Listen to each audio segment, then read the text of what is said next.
guys ready?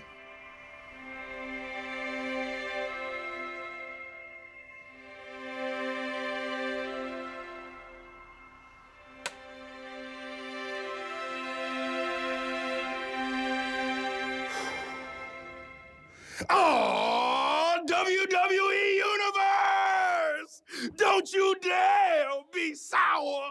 Clap for my 24 and feel the power. We all want to go big, then say that. Ho!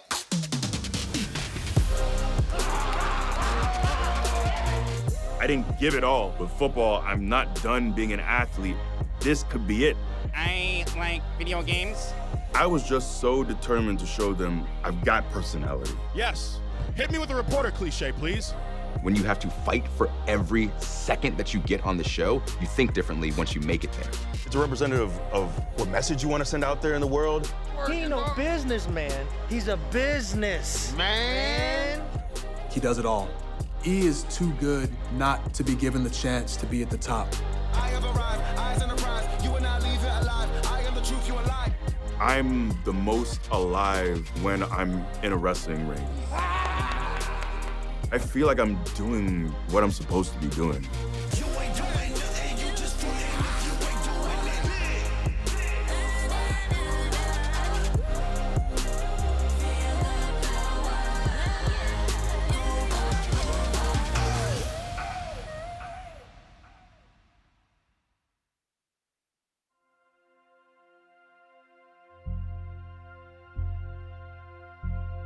There's a pretty significant difference between a tour and Big E.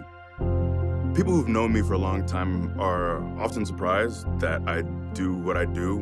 I just tend to like a quiet life, but that red light goes off. I have to be the goofiest parts of me. And it's me, and it's how I am with my closest friends. But I'm an introvert. I've been an introvert as long as I've been alive. I was born March 1st, 1986 in Tampa, Florida. My dad is a preacher, so we grew up in a very religious household. When you spend 3 to 4 days a week in church for like 2 to 3 hours at least, you're going to just naturally absorb certain parts of a preacher's delivery. And that was something that was just kind of ingrained in me. We are coming to you live from the beautiful downtown Tampa. I loved WCW as a kid. And a lot of the guys that I liked watching were the massive dudes. I was a big fan of Vader, Ron Simmons, Scott Steiner. Goldberg was my favorite wrestler. Just these massive, muscular dudes. Those were the guys that really drew me in. And my dream was being able to play football. That was my first love. But Tampa Prep didn't have a football team, which was a big bummer to me. But it forced me to wrestle. First met him when he came into middle school wrestling practice. He was very quiet, very humble, extremely coachable. He was constantly in the weight room, like he was nonstop. So like he's always trying to challenge himself. I was very low on technique when I first started wrestling. Even my freshman year in high school, I wasn't very good, but I wanted to be good. And I worked hard to be good. His freshman and sophomore year, one of the other wrestlers started calling him Big E. He'd have a white t-shirt with a, red marker that said Big E. He was very large by the time he was a junior. You wouldn't want to step on the mat with him. Just freakishly strong. As a junior, his 1 rep max for the bench press was 345, which nobody's approached since. And he would jump up and down and smack himself, and you could just see the people on the other side were like, oh no, please don't hurt him. And like the administrators and teachers would be like, what have you guys done here? As soon as it was over and I won that state championship, it felt like the biggest moment of my life because I'd worked so hard to get to that moment of being a state champion. It meant the world to me. And it was also on my birthday. For me, at 17 years old, it was like the biggest day of my life because all these incredible things had happened. So that meant a lot to me and something I'll always remember.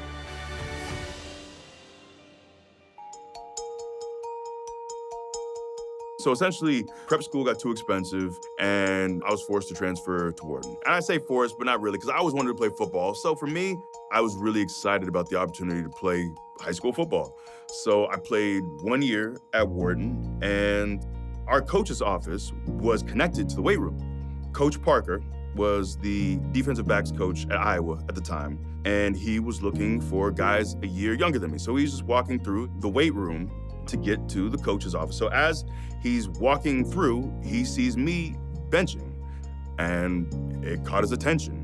Thankfully, they had a need at the defensive line. So I got extremely lucky with just randomly being in a weight room one day and putting up some decent weight. And yeah, that got me to Iowa. I thought, this is it. I'm going to get to achieve my goal. The first time I was exposed to Etor was actually in the weight room. It was like post-workout. Everybody was kind of gawking over this new recruit that we had in, Etor Ewan, coming from Florida. And you take that first look at Etor and his picture, and you're like, holy cow, who is this guy? He's in high school? Are you kidding me?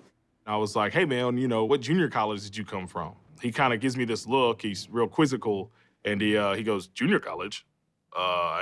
Did not go to junior college. I am a freshman. And I just remember, like, my heart dropping into my stomach because I was like, I cannot believe this is a competition that I'm about to face. I remember some talk like, hey, I might not redshirt. And at the time, not redshirting and getting to play as a true freshman made me think, man, this is the start of something pretty cool. Like, I can have a great career here. And then my first ACL tear came. And I deal with rehab, and then I finally get back the next year. And then I tear the other ACL. And I end up tearing my left pec less than a year later. And then finally, my redshirt sophomore year, I get on the field. I'm not a starter, but I'm playing in every game. I'm in that rotation. Etor was always accountable. He was always where he needed to be, good at defending run blocks and that sort of thing, and a guy that you wanted in the huddle with you. Injuries kind of got in the way and then steered him off track. My last injury at Iowa is breaking my patella. And I said, you know what? This is it. I think football doesn't love me as much as I love it. I felt like my dream was taken from me. And I think one of the things that a lot of people don't talk about is the mental strain that those injuries, those rehabs take on you. It was just kind of seeing the one thing that I loved being taken from me, and I, in many ways, kind of just felt lost. You could tell that he was lost for a long time, and it hurt. It just turns into quicksand, and then you could see that he was still trying to claw his way out. I remember being really depressed. Kind of my saving grace was Coach Aiken kind of forced me to go see someone, to see a therapist, and to talk about this stuff. That honestly saved me from a really dark place. I've been an athlete my whole life. I wasn't even 21, and now it's all over. That question of what are you gonna do for the next 40 to 45 years of your life felt so daunting. It felt like just this burden, this weight. I don't have a better idea, so let's go to grad school. So I stayed at Iowa, was there for a year. Somehow, this WWE opportunity fell from the sky. My name is Mike Doty, and I am the Director of Development at the National Wrestling Hall of Fame and a supporter of the Iowa Hawkeyes. On a Sunday morning, I was on my way to Philadelphia. This gentleman sits down next to me, and he's all in kind of maroon. He got a great big cowboy hat on, and I kind of looked over and thought, this could be interesting. And he looked over and he goes, hey, he said, you got an Iowa wrestling shirt on. He said, you an Iowa fan? And I said, yes, I am. And I introduced I said, well, I'm Mike Doty. And he goes, well, I'm Jim Ross. Then we're getting ready to land and came back for my connecting flight, get on the plane, same thing. I sit down and look over, here's this guy with the cowboy hat. And I looked over, I go, you gotta be kidding. And I said, so you're going to Philadelphia too? And he goes, well, yeah, that's where the show's at tomorrow night. He goes, let me give you my card. If you ever see anybody that you think we'd like to talk to, give me a call. Ended up going to the St. Louis National Wrestling Tournament. One of my mentors was there, Mike Doty. He just kind of mentioned, well, I'd run into Jim Ross on a flight in the past, and I've kind of been keeping my eyes out for some future talent for the WWE, and it kind of fills me in a little bit. And so Mike sat down with me and we're kind of watching. He goes, you know, if you're serious about that, I think I have somebody you should meet. I had been drafted by the Pittsburgh Steelers, had a neck injury, so I decided to come back and train at the University of Iowa with their strength program. And Etor is still there. He's done playing football at the time, going through grad school. I said, hey, Etor, I had a discussion with Mike Doty at the wrestling tournament over this weekend. You don't know Mike Doty, but he's got connections with WWE. What would you think if I said, hey, you had an opportunity to be a WWE wrestler? And Etor went from this quiet guy. I mean, he turned around on that weight platform and his eyes lit up, big smile on his face, and he said, I'd do it. I thought, you know, it's something really out of my wheelhouse. It's something I never imagined I could do, but I still felt like I had this athletic itch. Like I still have something to give. I didn't give it all. I didn't do what I was supposed to with football. I'm not done being an athlete, and this could be it. Okay, you're rolling. Yep.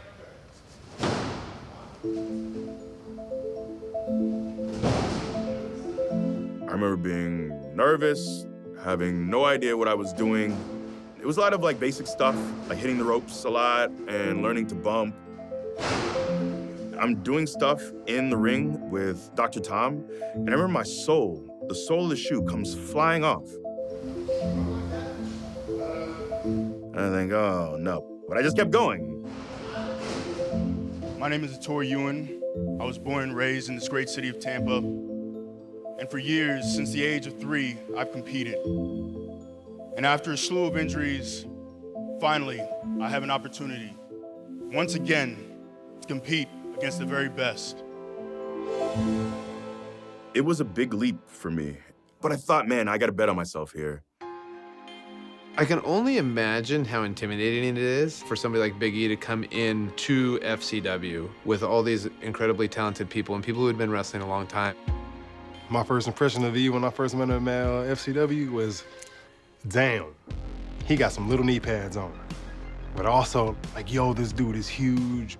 Big E Langston, perhaps E for excessively enormous. Oh my goodness, man. When did the Incredible Hulk get to FCW, huh? I remember thinking, I don't have the experience, but I'm gonna show people that I wanna be here. Big E had the body. You could tell he went the extra mile to take care of himself. A lot of guys don't think that's an important part of the business, but people judging you do. The first memory, really, that I have of meeting E is this guy really wants to learn and be as good as he possibly can be.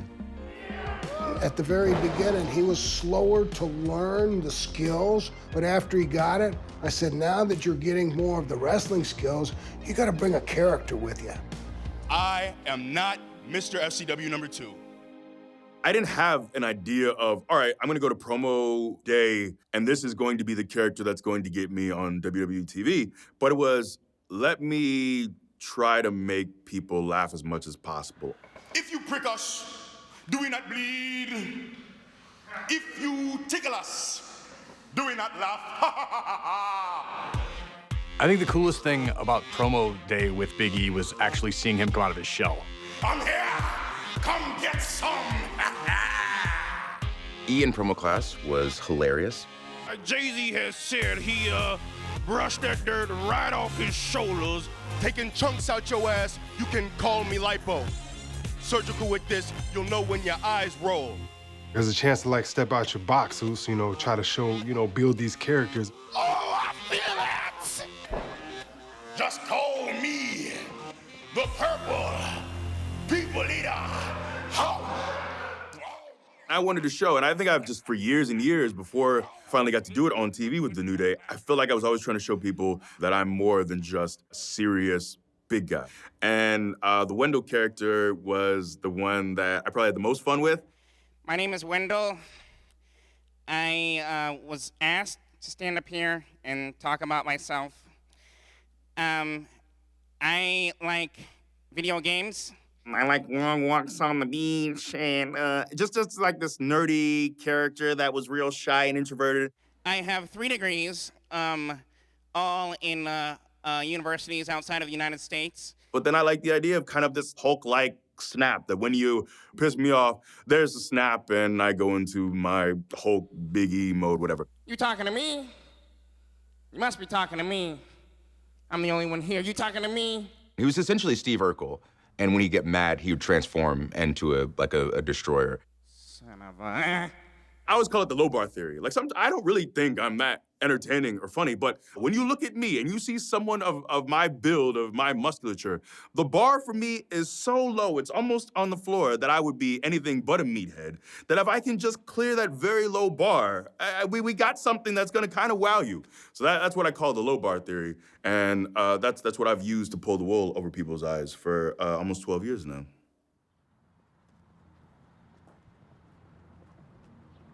.35 is knocking on the corners, right around the door. So that's the biggest thing for me, is I want to look and feel as good as possible. And taking care of my body is going to be a big part of me being able to wrestle the next several years. The gym's always been a part of my life. I started lifting for real when I was 12.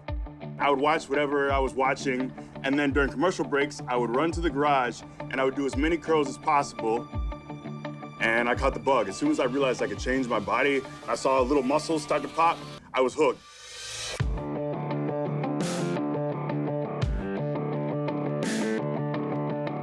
Lifting has always been my solace.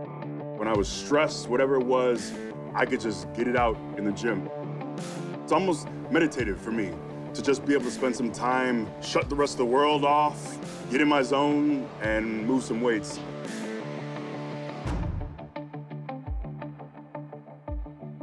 And that's what I really loved about powerlifting, is you have like a 5-second window to give everything you got. Stand up, nice. Powerlifting is all Rob McIntyre's idea. Etor has obviously been a source of pride. Being a strength coach who likes the big lifts, he consistently produces the big lifts. He is incredibly gifted, and he works his ass off. Rob just kind of came up to me at one point and said, pretty strong, we should try some powerlifting. And our first one was in Davie, Florida. Very well done, Etor. Wow.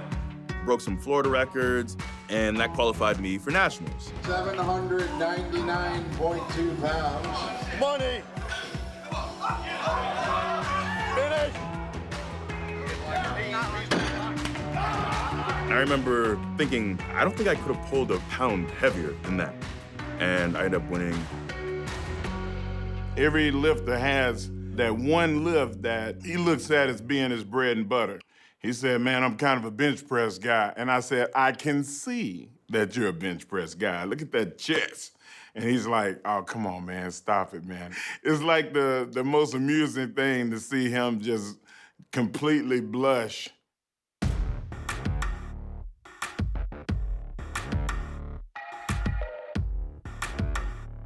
We got to a point in FCW where we had this really cool opportunity to all work out at Cena's gym. This place is special because we got some of the best athletes in the world who train here. We work hard, we have fun. Big E is unnaturally strong. Like, you think he a half X-Man or something. They're filming a 24/7 piece for WrestleMania. Cena's filming for the big build-up with The Rock. Okay, guys, we have a #1 gym record attempt. This is a 575 raw bench that puts him in a very elite class with the world, actually. So let's hope he gets it. And Cena tells me, if you hit this, I'll make sure it airs in the doc. And at the time, man, this is FCW. This is not like NXT where we're on TV, people know who we are. This is FCW, where we feel like an island. We're a bunch of no one really knows who we are. No one definitely knows who I am. But this felt like a cool opportunity. All right, if I can hit this bench, I'm gonna be in this doc that a lot of people are gonna see. I remember Roman was there, spotting me. Here we go. Yeah. Here we go.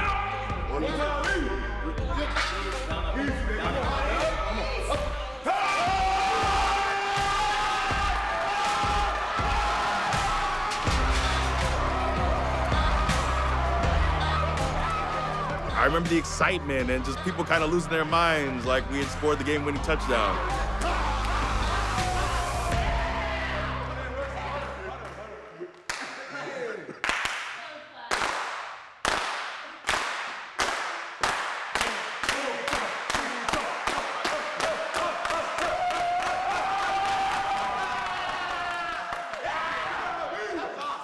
It was a crazy moment, and everyone was so excited. You're the strongest person on the planet. You understand this? Thank you.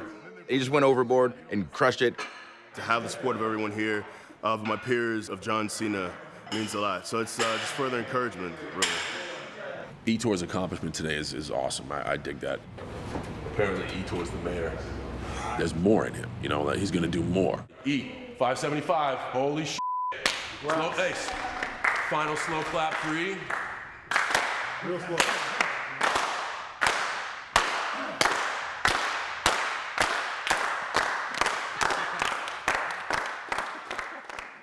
Full Sail University. We'd like to welcome you to a special night of action for WWE's NXT. We were told, hey, we're going to go to Full Sail and we're going to start shooting this new show. And the dark match was me versus Woods. It went well, but, you know, I'm just a guy. And then I remember Dusty Rhodes comes up to me and says, we have this idea. We want to give you the 5 count, like King Kong Bundy. Pin him again for a 5 count. And I thought, cool, this is something. And very quickly into that run, we all realized we got something here and that this is not going to get booed. People wanted something that they could engage with. People in the crowd are screaming 5. And that was the nice part. It was just counting. People were just counting. I would go to leave and it would start one more time, one more time. Being able to play with the crowd and let the crowd kind of dictate where they wanted to take this match, this experience, was so much fun. It was the first time in my career where I felt like I had something really special, and I loved it. The look of determination on his face, shouting 5 at his loyal NXT fans. That adrenaline, that high that you get from those massive moments, there's nothing like that feeling. I got it. I got how wrestling was a drug. I'm the most alive when I'm in a wrestling ring. My father, I see him every week at church, and every single week asks me when I'm gonna get the big contract. And I tell him, Dad, I don't know when I'm gonna get the big contract. My first kind of feeling that I would get called up was 2012. I was doing loops. Any collective period of days where you're on the road is a loop. It's Roman, it's Seth, it's Dean, and me. There was some thought to maybe bring all 4 of us together in as a group. Obviously that changes. They go on to international fame as The Shield. And I'm pretty much told, like, hey, this is the idea. You're gonna be with Dolph and AJ, and on your very first night, you're going to attack John Cena. And I think, man, this is it. Oh my God. Oh my God.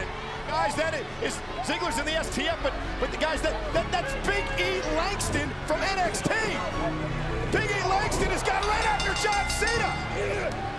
The powerful Big E Langston planning Cena.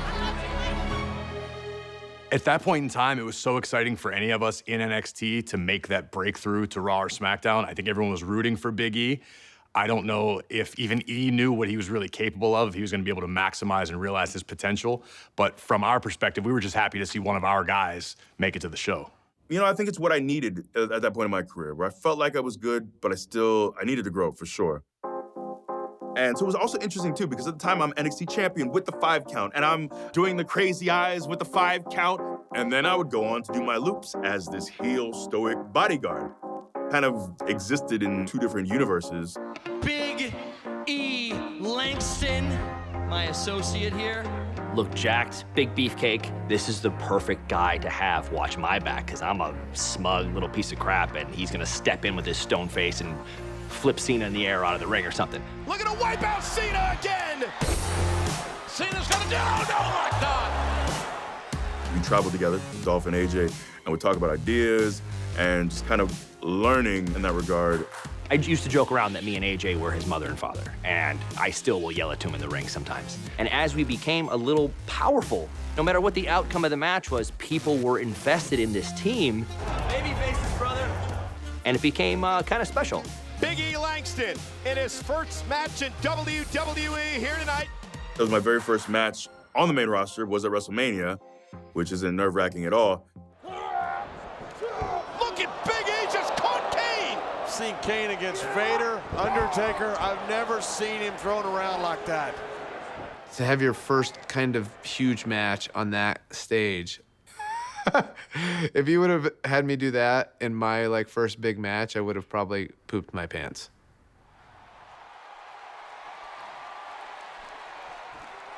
Could we set the big ending? Do we have us a new champion? Wow, he did it! Langston wins his first major singles championship. My first Intercontinental title run, I still wasn't comfortable. I was just too in my head about making sure, like, hey, I kind of walked on eggshells too much. Issue with Big E's presentation was that you didn't get any insight into who he was. Only one man will have the opportunity to be dropped by the big ending. I kind of cringed looking back at some of those IC title promos. Big E didn't know how to portray to the world what we in the small group had seen and knew he was capable of. Bad News Barrett's the new Intercontinental Champion. Looking back, I could have done more with it. I could have been better with it. I remember the press conferences. The nice thing was you pretty much had free reign just to kind of express yourself however you wanted to. Yes. Hit me with a reporter cliche, please. I was just so determined to show them, look, I've got personality. 6 months, I beat the best. I beat everyone you put in front of me. I've got this side that I'm not being allowed to show. Any more questions? Thank you! You have to be to a certain point where you get to an edge where you're like, I can't take this anymore. I have to stand up and make my voice heard, whether I'm called an idiot or a genius. I have to make this happen. They told him to just go out there and be big, but you don't have any personality, but I'm doing what you told me to do, right? So like, it's this weird like catch-22 where he wasn't really allowed or really given a chance to express himself. As a WWE superstar, the worst possible thing that can happen to you is that you go out there and people don't react. They don't care, they're indifferent. I think, at least for me, anytime you're floundering in your career, it can really hurt your confidence. And that was my thing. I think I wasn't doing a whole lot at the time. And I was kind of just throwing this random main event match with Seth at a time where my confidence was low. And now the big man's fired up. Shows you how bad he wants this. Oh, both men go flying out of the ring. And I remember the one person who came up to me and really said something was Harper. I remember him telling me not only was the match really good in his perspective, but letting me know, like, man, you went out there, you killed it, and you showed them that you need to be doing more. It stuck with me for a long time. I would tell him years later, every now and then, anytime it crossed my mind, like, that might have meant little to nothing to you, but at the time, it meant an immense amount to me. And when he said that, it made me think he was right. Big E, like the phoenix that has been burned down to the ground, will rise again. You can kind of see the writing on the wall, didn't really like the way it was going. You need a little bit of luck at some point in your career to be able to like have a jump off point and showcase your talents. Our idea was a true faction. We were able to talk Michael Hayes into booking us together as a trio long before we were officially debuted.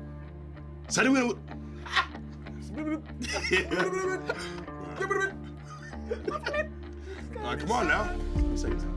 We spent so much time emailing each other when we were home, or talking on the phone, or texting. And then when we got on the live events, we would travel together, and we realized very quickly, man, we got something special here. I feel like we started clicking when we started making our own vignettes. We were just so like hungry to get on the show. And I remember we would come back pretty much every single week. and we would shoot something else. And our biggest thing was not just pitching it to Vince, but let's show him. We are good on our own, but together, we are unstoppable.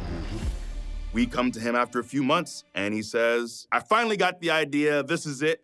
So we're all just sitting there on pins and needles, and he tells us, you three are going to be preachers.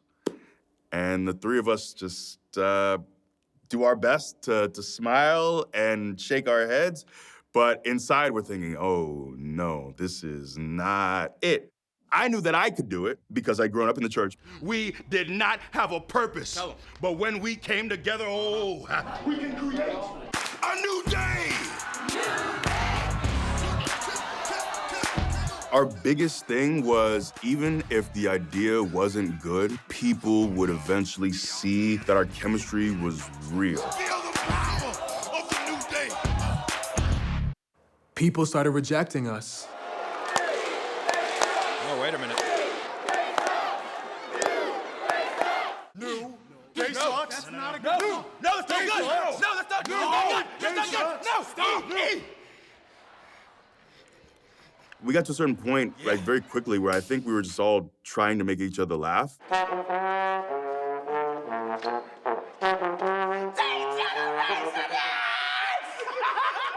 That chemistry carried us so far. Good job.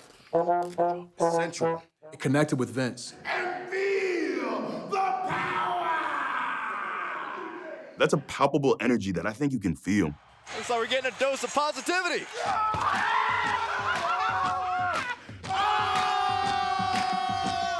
Like, who doesn't want to go out and have fun? Hey, we want some music. You don't see people enjoying themselves like that. Then all of a sudden, people are like, oh, you know what? This is pretty entertaining. Oh, WrestleMania! The New Day, the longest running tag team champions in history. They just always had incredible matches, and it's a real testament to Big E. Big E brings that element, man. He looks intimidating, but he's out there doing snow angels in the middle of the ring. He's out there hitting splits. With E's personality, people started to just fall in love with him quickly. He's come out of his shell so much. The slow grind of him dancing, he just moving real slow like this. Oh, there it is. What's up? I've really grown to love entertaining people, and that's the side that I enjoy bringing out.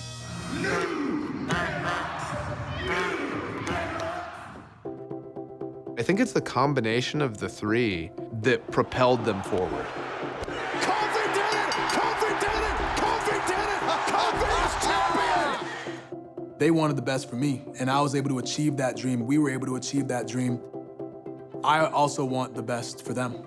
We believed in each other, we bet on each other, and we trusted in each other, and that paid off. We are not related by blood, we are related by experience. That is not a wrestling gimmick. That is real life. That's a shoot. They were there for me, and I'm gonna be there for them. And that level of trust is uncommon. To be with two other guys who always made me laugh, the shenanigans, the stories, Big meaty man slapping me. the car rides we had together. Got in the car, yeah. That's a bond I never realized I would make in wrestling, and I am so grateful for it. The position that we have in the company as role models, not just for young black kids, but for all kids. There's a full group of guys, they got the tag and heavyweight titles. They can achieve too. To be able to educate people, to be able to motivate people, to lift them up. We just want people to know that you wake up in the morning and you have the opportunity to make two decisions, the right one and the wrong. The wrong one is always easier, but the right one is the right one, and you know that.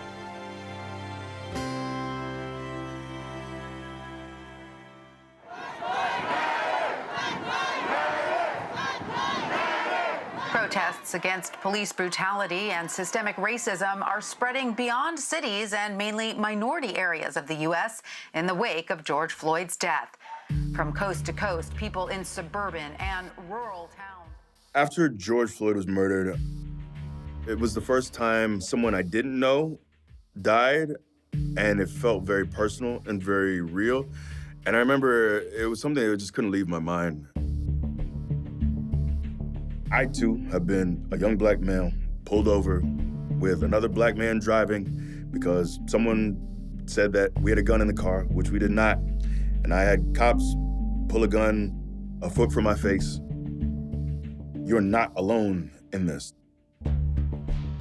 The same pain that you feel, the tears that you shed, like, we shed the same tears. I feel the hurt that you feel. So I had this feeling that I needed to do something. We felt compelled to bring attention to, social injustice and let people know that, we don't stand for that. To see him take the stuff that we talk about and apply that to the national stage, wow, you did that. Like, you really did that. Role models are able to do that. They're able to stand up and say, hey, look, this is what I believe in. People reached out to me too. This really talented artist named Julius Hutchins just painted me and Kof taking a knee in the ring. I thought, man, what if we sign this and make shirts?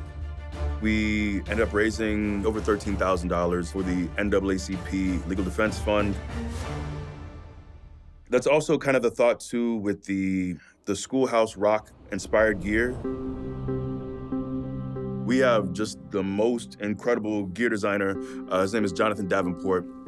Hey, there's the man. We can just kind of take him these harebrained ideas and he'll run with them.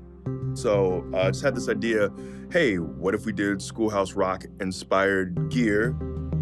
Schoolhouse Rock. So it's an educational show. We said, what do we need to educate people on right now? There's a lot of people that need to be educated on things that have happened like throughout Black culture, not just like in the past 10 years, but let's talk the past like 100 years. Let's talk the past 400 years. People need to understand that stuff. So I thought, man, Schoolhouse Rock for Black figures and activists and our history, and a history that I don't think we learn enough in schools. You said you wanted to make it fun and accessible and just entertaining more than anything else. Right. That gave me like a really clear direction about where to go with it.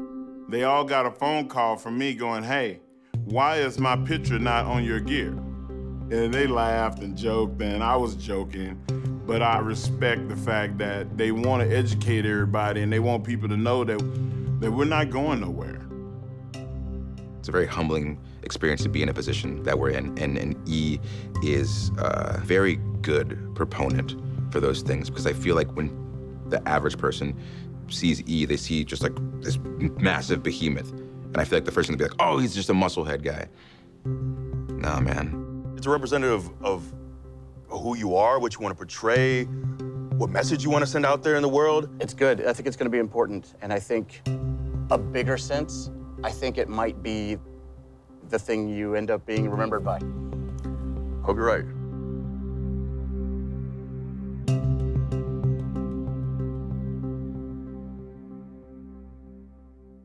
Over time, you have a lot of people who they'll say, oh, well, New Day, you guys have done all that you can do, okay? Or you guys, now who's gonna turn on who? One of you is gonna turn heel on them. Who's gonna stab who in the back? And we're very adamant about we're not gonna be the group that does that. Hey, bro, what's the news? Well, I mean, not the best news. They said I'm gonna be out for at least 6 weeks, maybe more. Woods was hurt, I get hurt. I'm about to be out. That means right now is your time. It would be such a travesty in this industry if Big E wasn't given that chance to blossom. You've earned this. You deserve this. And you have our blessing, man. Indeed, for Big E, it is a new day tonight. Big E has the skill set. Now, what remains to be seen if Big E has the focus to do this on his own. There's just a lot of talk about, me needing to be serious. In a singles run, when you are going by yourself, and I get that you're all fun-loving, you're jokey, you're ha-ha, but what happens, when you need to get serious? I was one of those people that wanted him to be a stereotypical old school big guy My thing is, I'm 11 years and change into my time in WWE, into my time in this industry. If I don't know what I want to be by now, then I don't deserve to be here. A lot of people saying, this is what you need to do now. Wait, why? Don't tell him what he needs to do. He knows what he needs to do to get here because he got himself here. You didn't get him there. You can find other people to be big and serious, but I'm trying to be something that you haven't seen before. And if it fails, I'm going down with the ship. You're not hard enough to be champion. Get out of here, man. If you want us to be serious, wait till something serious happens. Big E with a band-aid! There are times where I want to snap. 4, my favorite number 5, you remember the 5 count, 6. But there are also times when making someone smile or laugh is something that really makes me feel warm. Oh, Big E loves to have fun, he loves to entertain, but when he's in the ring, Corey, he is all business. So that's what I wanted to portray, is that I'm more than, hey, you can just be a goofy character or a serious character, but I can be a full, well-rounded, well-thought-out character. Like, that's me. This is not effective nor appropriate. Yeah, but it's fun. It's entertaining. Okay, I was wrong. Sometimes I'm an old man, I get off my lawn. But now, Big E, like, you could be entertaining and have people like you a little bit. It's hard to argue with success. And the fact that he's able to do that without Kofi and Xavier speaks volumes to his abilities as an individual.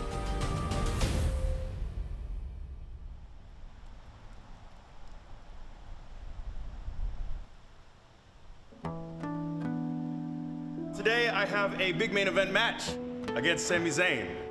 And it's cool. It's a dope opportunity for me to do something pretty cool. Like, all right, you're singles now, what have you done?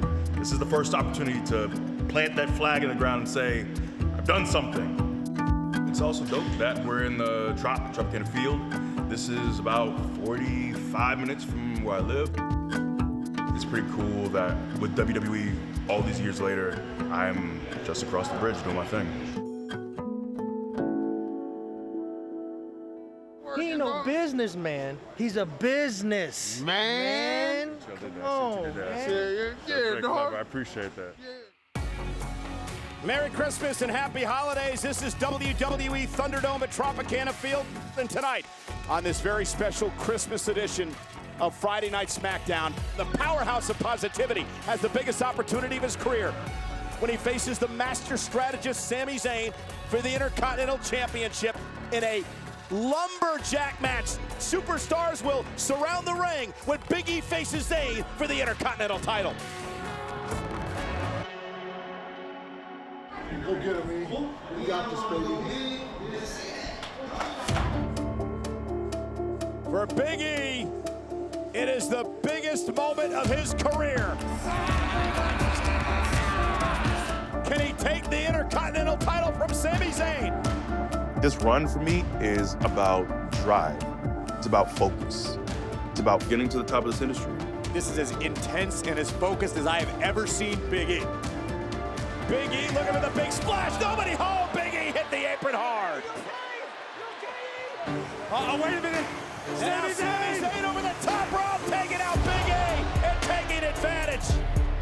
Big E now, belly to belly throw to Zayn. Driving Sami Zayn off the apron to the floor below.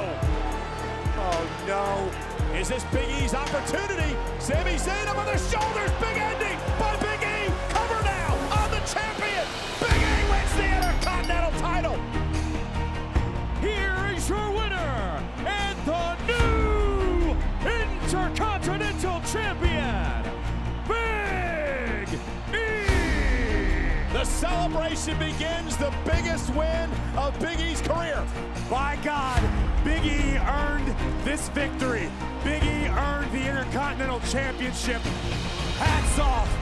Congratulations. A defining moment for Big E here tonight. His time has come, big time. The brand new Intercontinental Champion.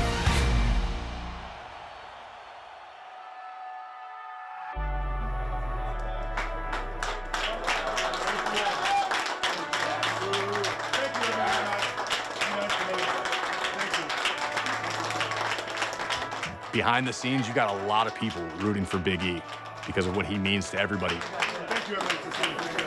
As a friend, as a coworker, and I think it truly was a feel-good moment for everybody watching that, hey, our friend achieved this goal. I think that one of the things that we do this for is to have the respect of our peers. That's why you saw that genuine emotion. That's why you saw people picking him up and just being happy for him, because he's a genuinely good person.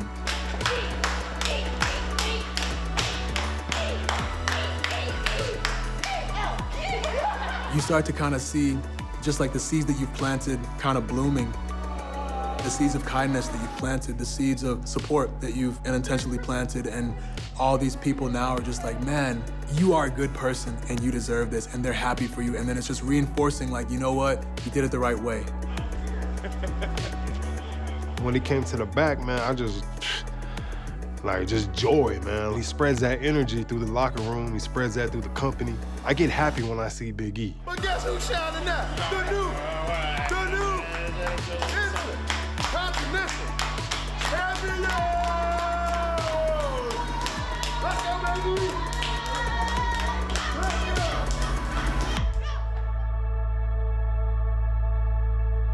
I know I've been ready. I know I'm deserving of it, but this is a business where you see so many talented guys who just don't ever get that ball. So I'm really grateful for that.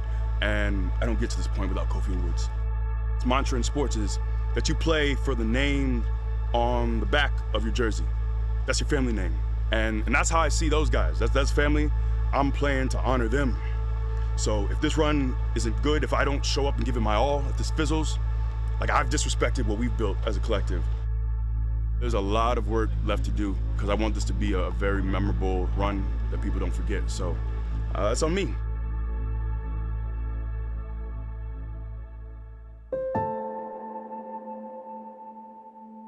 Sad news for wrestling fans this weekend. Professional wrestler John Huber has died. Losing Brodie was very hard for a lot of us. Just hit me like a ton of bricks, you know? You're never gonna be ready for that, but none of us were ready for that. He's so young and we were all so close.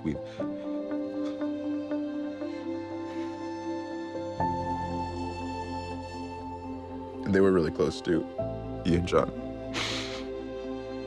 Brodie was family to me. We legitimately texted about every day for the last several years. The day he passed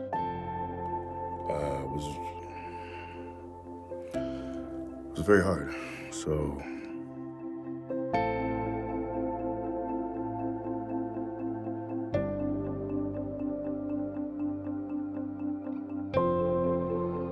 I was fortunate to know him, to love him, and to have him be a part of my life. I just hope that we continue to honor him and his memory. Wearing this sick gear and representing our boy, you know what I mean? We'll always love Brodie. We'll never forget him. We'll always do our best to honor him one way or another. His family, it's my brother. We're not just moving on. You're with us, man. You know, John was a special man. The silver lining, it's brought a lot of us much closer together.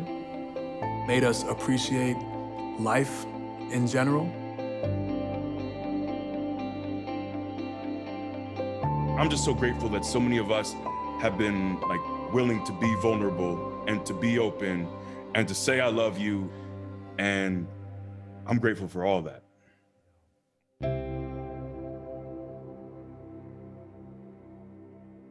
In times like these, it's important to appreciate the little things. Appreciate you, yes, sir. Absolutely. Yes, sir.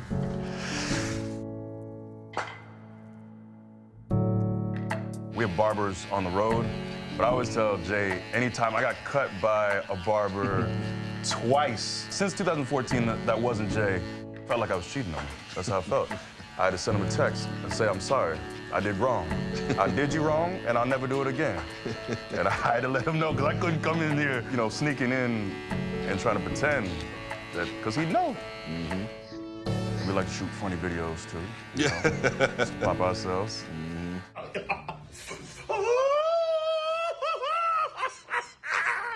Oh! I don't know if y'all remember the show Touched by an Angel back in the day, CBS. Well, I've been touched by Jay. And don't make it weird, not a weird way, but he touched my hairline. He cleaned me up like he was an angel, like I've been blessed from on high on my hairline. That's Big J. Yes, he is. Yes, you are. I wake up and think I'm where I'm supposed to be in my life. There's some plan or energy or direction that I've been extremely fortunate to have guide me to where I am now. What if the dude who's walking and sees E decides to take a different path? Someone said, do you want to be a wrestler? He said, yeah, okay, sure, why not? But what if he's not there? At that exact moment, does this happen? Maybe, maybe not. I look forward to my time here in the FCW. It trips me out, man. You talking to me?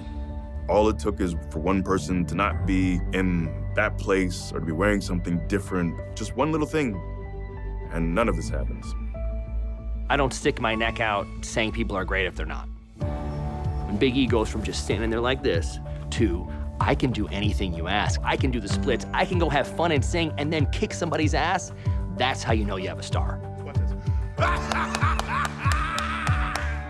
He's shown he can do every aspect of this. This could be the guy. I would easily take a bullet for that man. I can't fathom what the future holds for E because I can't think that big. The sky's the limit, Oos. Literally, man. We need a player like Big E on our team, always. Cozy's my motif in 2021, yes. I just hope that my time with WWE, I hope I made you laugh. I hope I left the place better than when I got there. I love you dearly, and I'm a kiss on you. You know, I think that way about my life. I may not fundamentally change the world, but I hope the world was better for having had me.